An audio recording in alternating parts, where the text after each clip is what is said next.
If you're a hard-hitting, electrified performing, stadium-selling rock act, then you absolutely need to showcase an earth-shattering finale song that ends a good event in a great way. Over time, there have been great examples of this.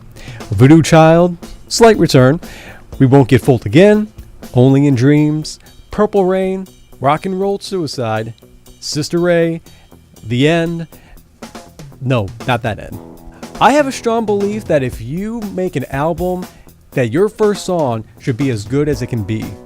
Try to get the listener's attention from the start. Then, when it comes to the end of the album, give the listener a great send-off, as good as the first song if possible.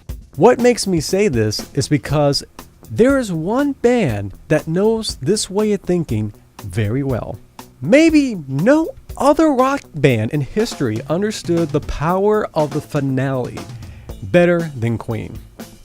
When Queen performed We Are the Champions for the first time, I'm sure that they made every other musical performer think twice about what a finale should look and sound like for the rest of time.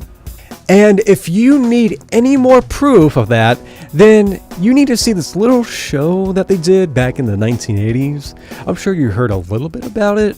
That show was called Live Aid. Throughout their history, Queen would create a handful of finale songs for their albums and musical library. Now, which ones are the great ones? I'm sure Queen fans can have arguments about which final songs were great and which ones were duff for days and days. Actually, that sounds like a good idea to make a list about. So let's start talking about my favorite finale songs from the one and only Queen. It is top 5 time, and let's start off with number 5. Talk about a strange relationship that's still bizarre 38 years later. I'm sure every Queen fan on the planet has some opinion about the band's brief affair with the film Flash Gordon. Having the music of Queen mixed with the swashbuckler world of Flash Gordon does sound like a crazy concept on paper. I mean, no matter how you frame that concept, it just does. But despite what you, I, or anybody else thinks about the film and the film soundtrack, one thing is for certain. Queen ended up having the last laugh at the end of the day. If anyone remembers anything from the Flash Gordon movie, it would be the main theme song that was composed by Queen. It might be a bit bizarre, but it does have a lot of passion and power behind it, and it's a great achievement for the band. Another great achievement the band did was the final song for the album and the film, and that song was The Hero. What makes it so great is that the sound of the song embodies all the passion, the drama, the excitement that the film tries to capture too.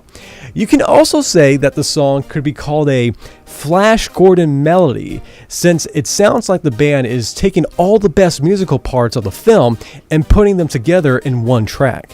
You know how this is a final song because the song literally ends with a boom. So there you go. Queen put so much force into a song that they made the song combust and explode.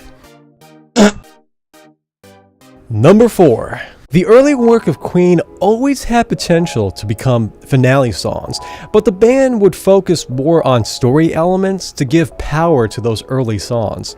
With Queen's third album, Sheer Heart Attack, the band's songcraft had changed.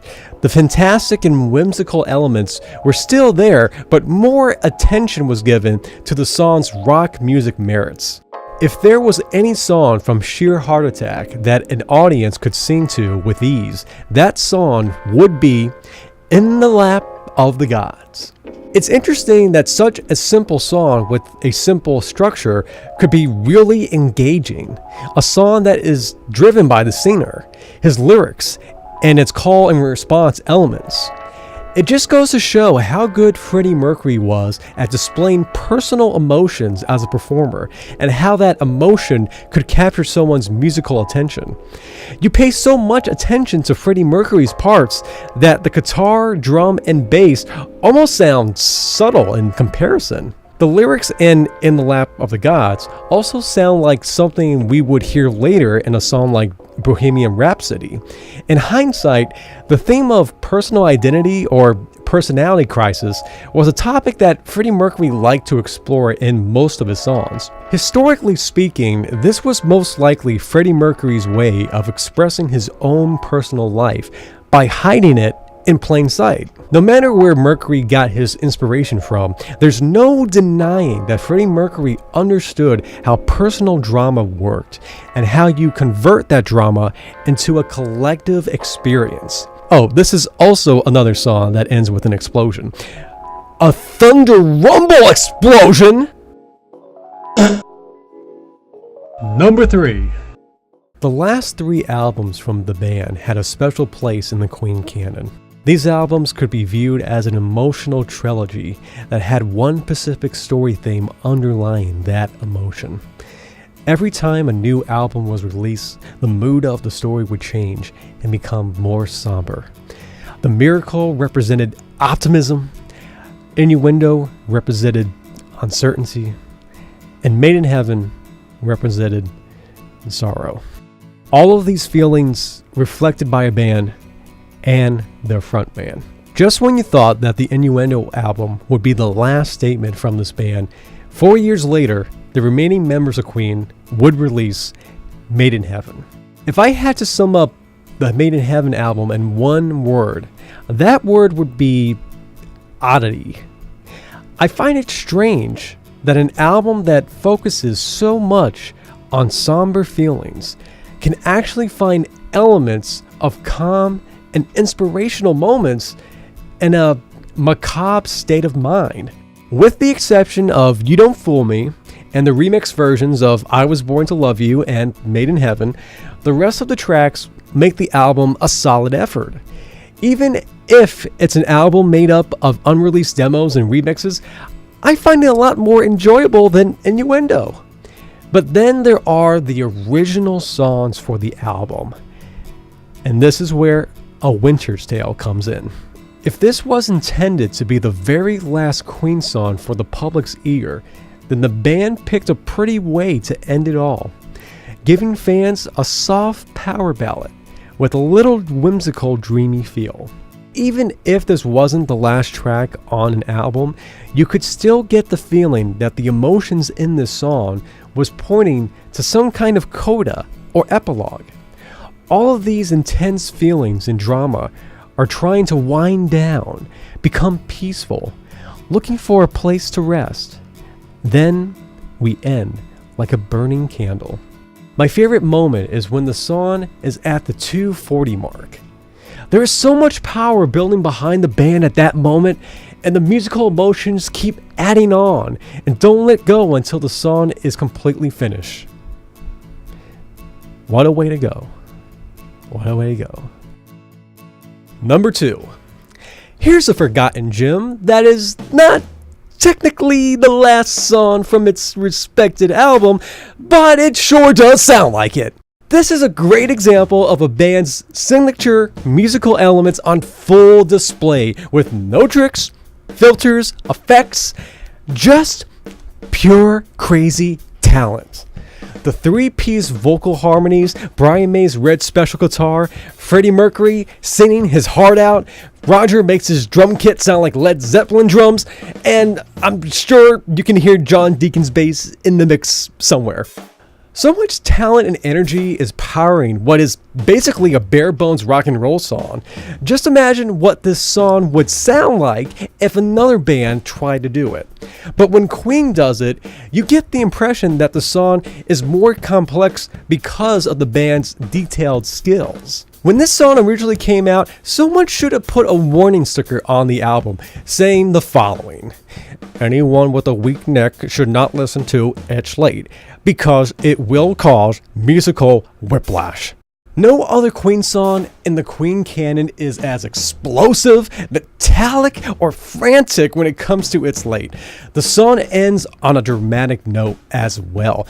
Roger pounds away like a madman, Brian picks his red special until the strings pop off, and Freddie sings the highest note he ever sung on record, finishing the song on a E6 note. Number 1. If I had to give a stranger, a non-Queen fan, a taste test to find out if they were going to like the band or not, I would give that stranger just one album, The Miracle. To my mind, this is not only a great starting point for the band's music, but it's also an album that embodies everything musical that the band ever did in their career. From hard rockers, whimsical singing, dance pop, operatic drama, and emotional ballads, all of those sounds and ideas that made Queen a great band are on full display here. It feels like the type of project where so much time and effort was put into making it, and because of that, every track on the album sounds great. I would even make the argument that this might be Queen's best album because the quality and replay value of the songs are more consistent than with any other Queen album. So if I had to pick a favorite album, then that one would be it. Now, you are going to have a good time when listening to this album as a whole. It's the kind of album that gives you that joyful, jubilant feel. But then it's time to hear the last song, the final one. Was it all worth it? This last track is very different from any other song on the album, and that's because of the words that accompany the song. Written by Freddie Mercury, it's a song that has an introspective touch to it, but this is not about Freddie Mercury himself or some dramatic topic that was made with the audience in mind. This is about his band. All of the blood, sweat, and tears that made the band the group that they ultimately became. The song gives the impression that the band has done it all, and there's nothing else for them to do as a group. Well, if that's the case, then here is their statement telling you why they were so good at what they did. I said before that when you listen to The Miracle, you're hearing every kind of song and style that the band played in their career. Well, with Was It All Worth It, it sounds like every grand finale song that Queen did finds its way into the song. It's a 3-layer song cake that has its heavy sound, mystical playfulness, and operatic drama. 3 elements that probably define the Queen sound more than any other musical sound. If Queen never made another album after The Miracle, then this song and the Miracle album itself would have been a perfect climax and ending to Queen's musical life and career. But I don't think that Was It All Worth It just ends with the Miracle album. I think that song was still affecting the band when they went on to make Innuendo. This was a song that was so powerful and meaningful for the band around that time. Queen would go on and make The Show Must Go On, a song that had to be inspired by Was It All Worth It? You can almost say that these two songs have a yin and yang relationship between them. Yeah, what a relationship. And what a song. And what a band. What a finale.